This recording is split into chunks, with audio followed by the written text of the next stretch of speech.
My name is David, and I'm 35. I never imagined a moment could feel so utterly trivial and profoundly monumental at once until my father's will was read. The air in Mr. Henderson's office was a suffocating blend of stale coffee and unspoken resentment. Rain hammered against the windows, each drop amplifying the nervous thrum inside my chest. Weeks had passed since Dad died, and grief still felt like a physical weight. My older brother, Mark, sat across, a smirk barely concealed, his polished shoes tapping an impatient rhythm. He always diminished my presence, even in our shared sorrow. "Gentlemen," Mr. Henderson began, voice dry as parchment. "Let's proceed." I tried to absorb the legal terms, but my thoughts drifted to Dad, his quiet wisdom, the security he'd provided. Mark, however, vibrated with anticipation. He expected the lion's share, the house, the business, the bulk of Dad's estate. In his narrative, he was the clear heir, destined for grand accomplishments. I was merely David, the introspective one, never quite fitting roles. "To my son, Mark Thomas Anderson," the lawyer intoned, pulling me back, "I bequeath Anderson's lumber, the primary residence on Elm Street, and all associated financial assets." A flicker of triumph crossed Mark's face, a barely perceptible tightening around his mouth. He leaned back, a silent victory echoing in the room. My heart sank, not from envy but the dull ache of a lifetime of being overlooked. I steeled myself for the customary, almost insulting token inheritance. Then Mr. Henderson cleared his throat, gaze settling on me. "And to my son, David Michael Anderson, I leave one sealed, unmarked cardboard box, currently stored in the attic of the Elm Street residence." The words hung there, ludicrous and heavy. "A single box?" Mark erupted in a sharp, derisive laugh that cut through the quiet. His eyes, fixed on mine, danced with malicious amusement. "A box, David? Really? Did he leave you his collection of old receipts?" The office felt airless. Heat rushed to my face. His scorn, sharper than any disappointment, pierced me. It was just a box, but in that moment, it felt like my entire life of being second best, neatly packaged and delivered with a sneer.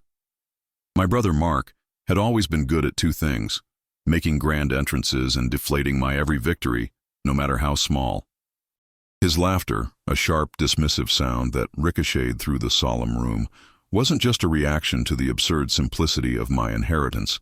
It was the echo of a lifetime of slights, a mocking chorus that had always followed my attempts to find my place. That sound, so familiar and grating, cut through the quiet hum of the air conditioning, making the lawyer clear his throat uncomfortably. I felt my cheeks flush hot, a raw, exposed feeling. It was a practiced humiliation, one he'd perfected over decades. I remember when we were kids, growing up in a house that always felt too big for the three of us after Mom left. Dad, bless his soul, tried his best, but his attention was a finite resource, almost exclusively poured into Mark. "Your brother has a brighter future, David," he'd often say, not unkindly, but with a weary sigh that settled deep in my chest. Mark, always quick-witted and charming, basked in that spotlight, thriving on Dad's validation.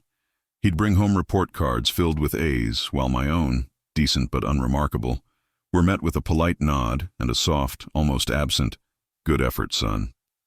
The favoritism wasn't overt abuse, but a quiet, persistent current that shaped our identities. I learned to quietly retreat, to find solace in books and the vast, unkempt backyard. Mark, conversely, learned to command attention, to expect accolades. "Why don't you try harder, David?" he'd often taunt, tossing a football around as I meticulously sketched in my notebook. "Dad worries about you. You're just so quiet." His words, sharp as shards of glass, always found their mark. I'd just shrug, pretending his opinion didn't sting. But the truth was, it always did. Every single time. Our father, a man of few words but deep convictions, never truly mediated these dynamics. He simply observed, perhaps thinking it was healthy sibling rivalry. "Boys will be boys," he'd mumble, then return to his newspaper, the crinkle of pages a louder statement than any defense he ever offered for me. This silence, this passive acceptance, spoke volumes. It cemented the narrative. Mark was the golden child, the inheritor of dreams, while I was simply present, a shadow, tolerated. Years passed, but the pattern never broke. Mark soared, an investment banker with a booming laugh and an even louder ego. I pursued a quieter path, working as an archivist, surrounded by the hushed whispers of history, far from the cutthroat world Mark inhabited. He'd call sometimes, usually to boast about a new deal or a lavish vacation. "Still playing with old papers, David?" he'd inquire, his voice dripping with condescension. "You really should get out more. Find a real job." I'd just sigh. "I like my job, Mark. It's meaningful." But he never listened, already moving on to his next anecdote. His dismissive chuckle after receiving my father's meager box felt like the final, definitive stamp on my perceived worthlessness. That laugh was a summation of everything I felt I hadn't been to my father and everything Mark believed I could never be. The echo of Robert's laughter still grated, a discordant note in the otherwise solemn office. It wasn't just a sound. It was the culmination of every sneer, every dismissive comment he'd ever directed my way since childhood. He'd always been the golden boy, the one with the sharp wit and sharper elbows, always effortlessly seizing what he believed was his due. I remembered a Christmas morning years ago when Dad had given us both model airplanes. Robert's was elaborate, a gleaming fighter jet, while mine was a simple biplane. "Yours is for dreaming, David," Dad had said, a kind hand on my shoulder. "Robert's is for conquering." Robert had just smirked, already assembling his jet, the implication clear even then. He was destined for greatness, and I was just David. Holding this dusty, unassuming box, the weight of it seemed to mirror the weight of all those years, all those unspoken feelings. Robert leaned back in his plush leather chair, his smile still stretched, a victor surveying his spoils. "What's wrong, little brother?" he drawled, his voice dripping with mock sympathy. "Not quite the inheritance you were expecting, huh? I told Dad he needed to be realistic about who actually deserved what. You always were better suited to, shall we say, more quaint possessions." His gaze swept over the small cardboard box, then back to my face, relishing my imagined disappointment. I could practically hear the gears turning in his head, already picturing me sifting through old trinkets, while he plotted his next corporate takeover. "It's fine, Robert," I managed, my voice steady despite the tremor in my hands. I clutched the box tighter, the rough cardboard pressing into my palm. Dad always knew what he was doing. It was a hollow defense, more for myself than for him. Robert just chuckled, a low, satisfied rumble. Oh, he certainly did. He finally saw things clearly. He gestured to the pile of legal documents on his side of the table, the vast properties, the investments, the family business. It was all there, laid out for him. And for me? Just this one forgotten box. The air in the room felt thick with his triumph, a tangible pressure that pushed down on my chest. I just wanted to leave, to escape his smug satisfaction and process this peculiar inheritance alone. The lawyer, Mr. Thompson, cleared his throat, sensing the shift in the atmosphere. "If there's nothing else, gentlemen, I believe we're concluded." He was already gathering his papers, eager to be rid of the tension that crackled between us.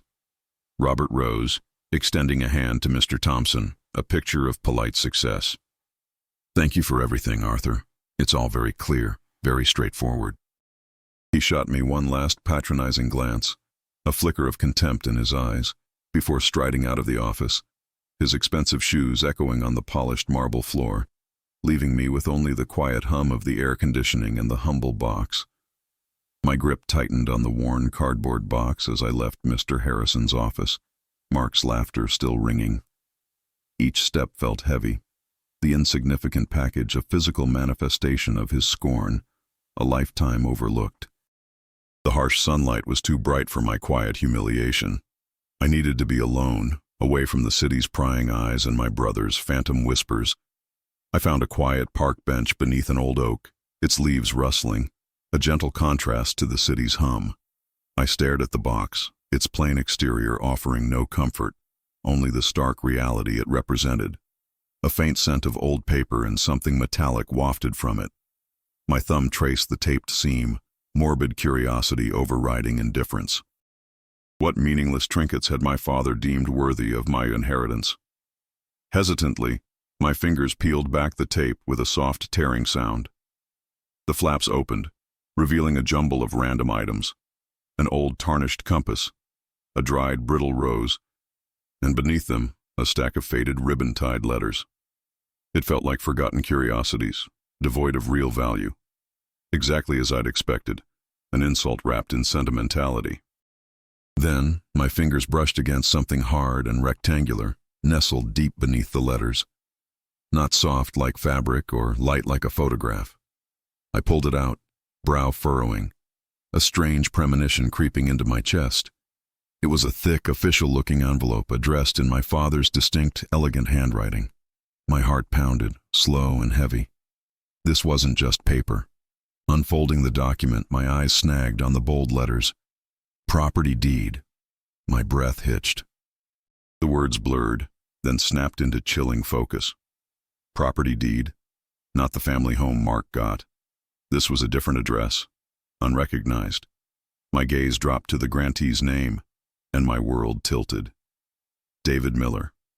My name. Not Mark's, just mine. The drive home was a blur, the silent accusation of that empty box on the passenger seat louder than any of Julian's sneering remarks. Each red light, each turn, amplified the sting. I carried it inside, heavy and resentful, placing it on my worn kitchen table. The cheap cardboard felt almost mocking under my fingertips. What was even in here? Probably just a collection of our father's old sentimental junk he couldn't bring himself to throw away. I sighed, running a hand through my hair, a dull ache throbbing behind my eyes. I poured myself a glass of water, the ice clinking, a lonely sound in the quiet apartment. Just get it over with, David, I muttered to myself, the words a rough whisper against the stillness.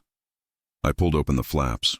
Inside there was no grand revelation, no sparkling treasure, just stacks of yellowed papers, tied with brittle twine, and a few faded photographs tucked haphazardly between them.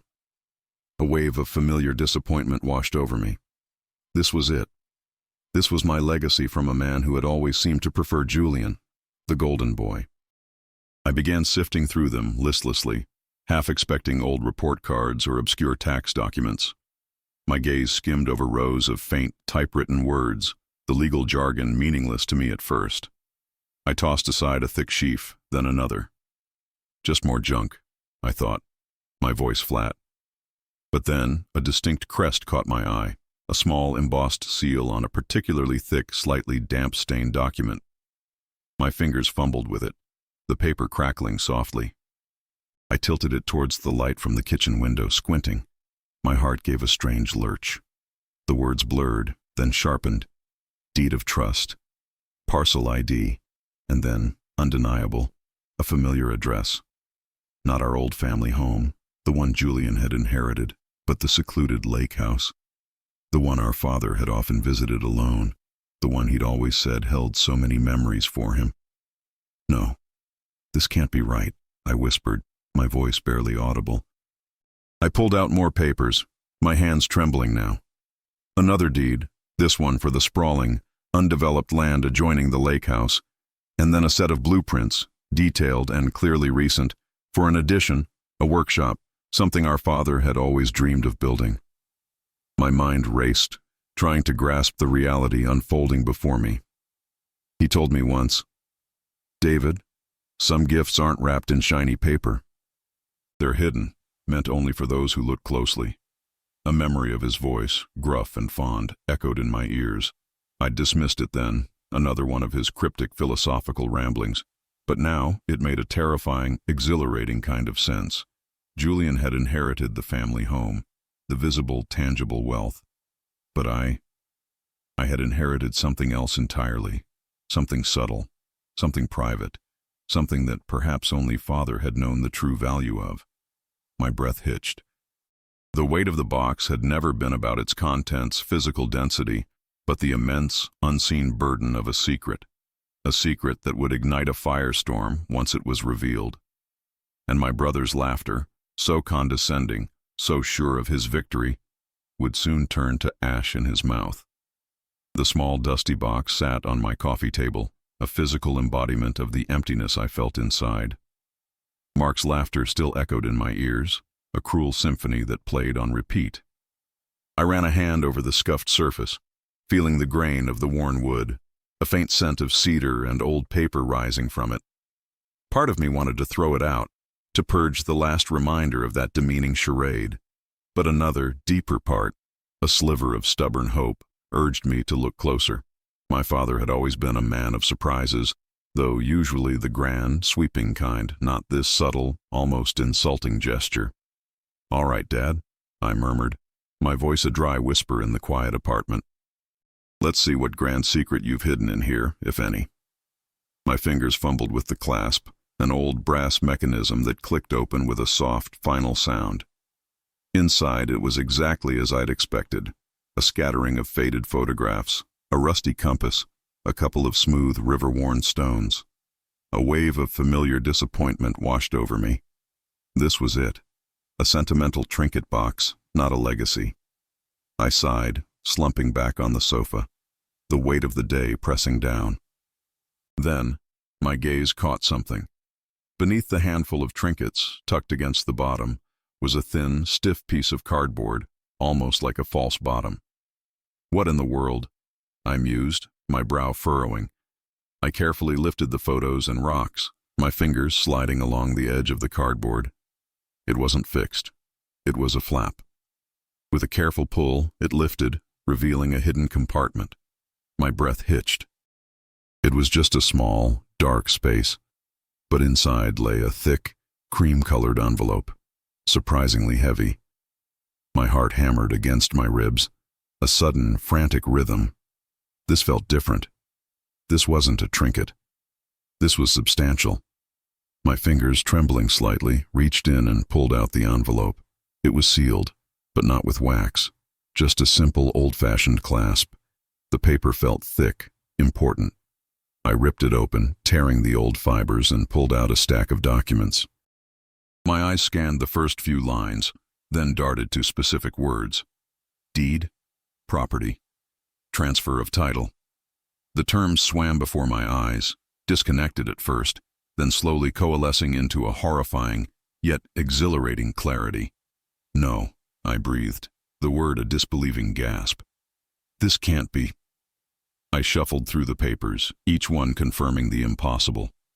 Legal descriptions, plot numbers, maps, acres, the old family land, the sprawling woods, the untouched lakefront. It was all there, meticulously documented, signed, and dated. My name, clear as day, as the sole recipient. He gave me the land? The question hung in the air, profound and reverberating through the silent room. The weight of the world, which had pressed me down just moments ago, had suddenly lifted, replaced by an overwhelming sense of awe and a sharp, vengeful joy.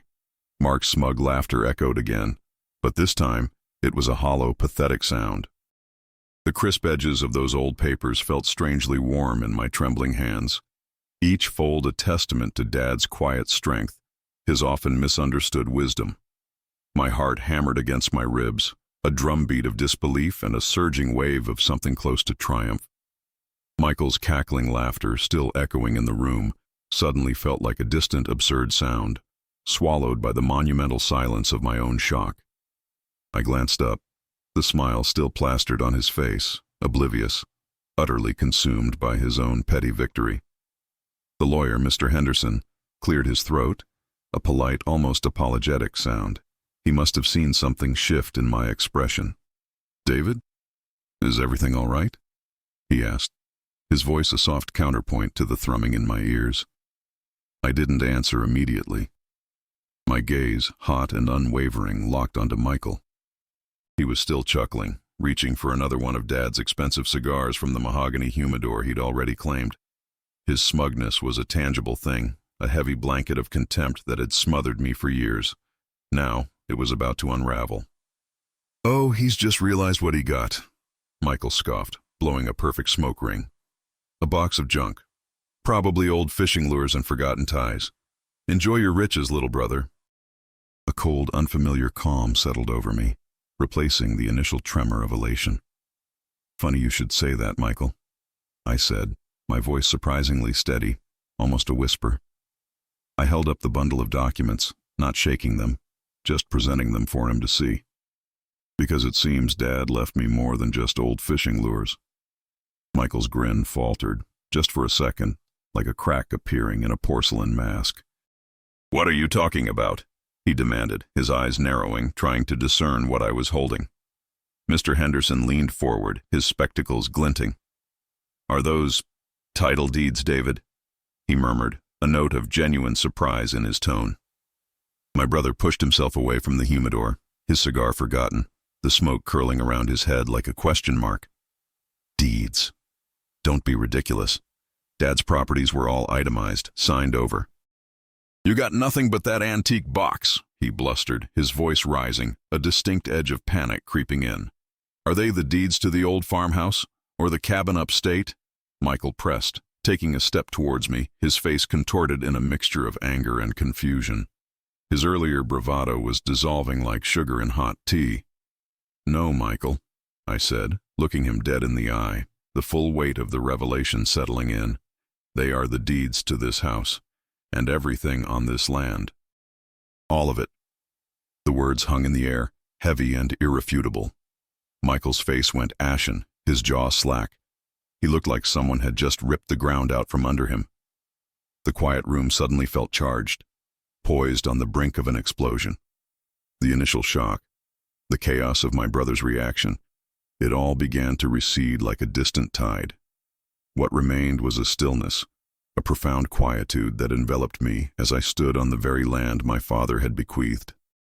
The late afternoon sun, a benevolent painter, draped the fields in shades of amber and gold, transforming the familiar landscape into something sacred. I felt the earth beneath my worn boots, solid and real, a stark contrast to the shifting sands of my brother's greed.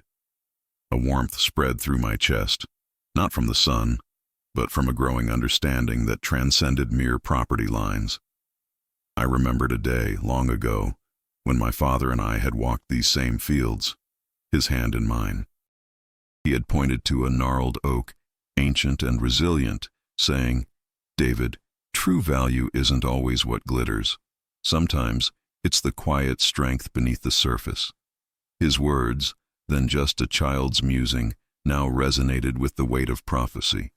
The box, once a symbol of my meager inheritance, felt weighty in my hands, not with the paper deeds it contained, but with the profound, unspoken love of a father who understood me better than I understood myself.